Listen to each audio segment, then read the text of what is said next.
التجاهل أحد أشد وأكثر أنواع الغيرة وضوحا.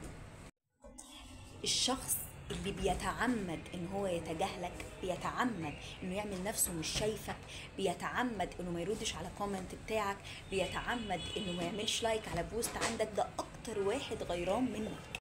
لا يا شيخ، انت ما جربتيش اللي بيتكلموا في الظهر وبيسوقوا السمعة؟ لا جربتهم، بس ده بيبقى غيران منك وعنده ايجو عالي، حاسس بنفسه، فهو خايف يقول لنفسه ان هو غيران، او الناس اللي حواليه تحس ان انت مهم، فهو بيتخيل انه بتجاهلك ده هو بيقلل منك وبيزود قيمة نفسه. مرة كنت في واحدة عندي على الفيسبوك، يعني انا ما اعرفهاش بشكل شخصي ولا اي حاجه، بس احنا اصدقاء على الفيسبوك وكل حاجه. فالشخصيه دي اول ما عملنا لبعض اد